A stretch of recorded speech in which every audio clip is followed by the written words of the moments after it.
Well, hi, We Church. Happy New Year. We're right into 2022 and filled with opportunities, possibilities, and I'm sure there's going to be some challenges ahead. I want to share a thought with us for the beginning of this year. It's a reading that I was looking at over the last week or so about Jesus telling us to take up our cross daily and follow him. It's found in Luke chapter 9 and verse 23. And then he said to the crowd, Jesus says to the crowds, "If any of you wants to be my follower, you must turn from your selfish ways." There's a big call right there. I've got to say to you, I have not mastered this at all. Turn from your selfish ways, take up your cross daily and follow me. Take up your cross daily and follow me. Whenever I start thinking about the cross, how do I identify with Jesus and his cross, the way he carried his cross? He carried it obviously all the way to death, obedience to death, it says in Philippians. And I try to imagine me with my cross. Obviously it's not the crucifixion. It's not this capital punishment necessarily. And so what's Jesus saying when he's telling me to take up my cross every day? Paul said, I die daily. So I die to the flesh, to myself, to my selfish ways. And somehow I figure out how to take up this cross daily. Well, the cross speaks of a place of suffering.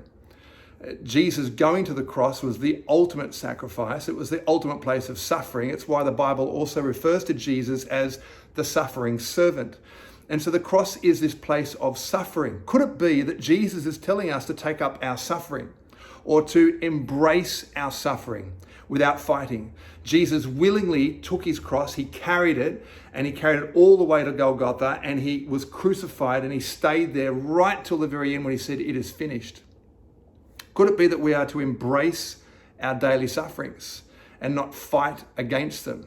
It's not really the message we hear so often, is it? That I think in our world today, in the Western world, we're encouraged to fight against our suffering and try and find freedom and victory and not to feel those kinds of feelings. But in many ways, we're meant to embrace the suffering, embrace hardship. And I think it's in the middle of embracing those things that we can become quite vulnerable, and it's there that we can learn some real secrets of the kingdom.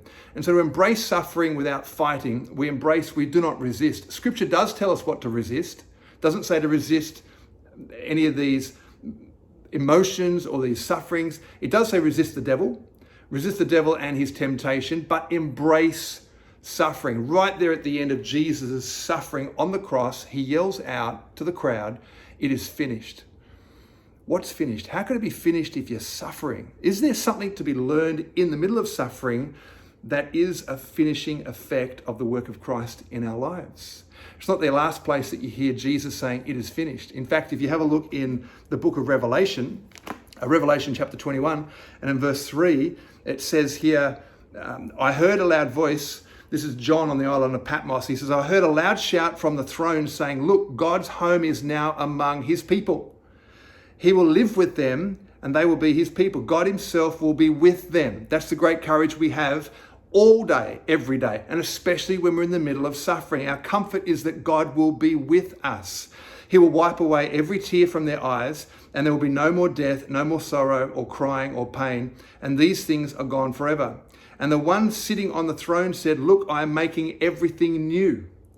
And then he said to me, write this down, for what I tell you is trustworthy and true. And he also said, "It is finished." Right there, it is finished. I am the Alpha and the Omega, the beginning and the end. To all who are thirsty, I will give freely from the springs of the water of life. For all who are thirsty.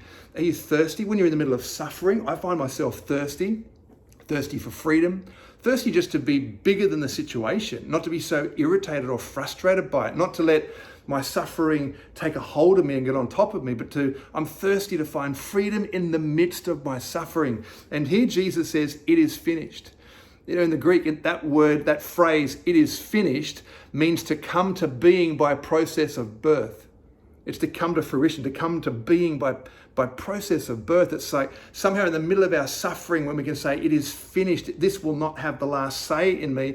What is birthed in us is this finishing work of Christ. Then we experience new things. I'm doing all things new. All things are gone forever. And so we find this rebirth in the midst of our suffering. In Acts chapter 26, verse 23, it talks about Jesus being the firstborn from among the dead, that he is born anew. and we now follow in those footsteps. So there's something in the suffering with Christ. In the midst of my situations, I bring Jesus into my suffering, and because he is with me, here with me, it's me taking up my cross daily. And in that, there's a process where I find new birth every time in the midst of my suffering. Jesus says, I am the Alpha and the Omega. You know, the Hebrew alphabet are many letters. The first letter, Alpha, the last letter, Omega, Aleph and Tav. Those letters, the first one, Aleph. Aleph is the word picture, is this ox. And the ox is a servant. It's the picture of a servant. And Tav, the picture is a cross. It's this suffering. And so what I'm getting out of this is that somehow if we can, Christ with us, we can serve him in our suffering. And so being a servant in my suffering brings me to new places with Jesus. So I want to leave us with two questions that we can discuss. If you're by yourself, you can think about this. You can put it in the chats below. Or maybe if you're in a home church or in a micro church, you're gathering together with some other people, maybe end with this discussion. Two questions. One, why do I react to suffering? What is it in me? Why do I react to suffering? Why am I opposed to it? Why do I run from it? Why do I not embrace it? So number one, why do I react to suffering? And number two, how can I change? Why do I react to suffering? What can I learn from that? How can I change? How can I bring Christ into my situation, into the sufferings of my situation, and allow him to be the suffering servant in my life, and I can take on that nature. And in the middle of that, I can serve in the middle of my suffering, serve my suffering, allow Christ to serve me in that suffering and bring me to new places and new experiences in him. Happy New Year. Have the most amazing year. Can't wait to chat to you about your daily cross.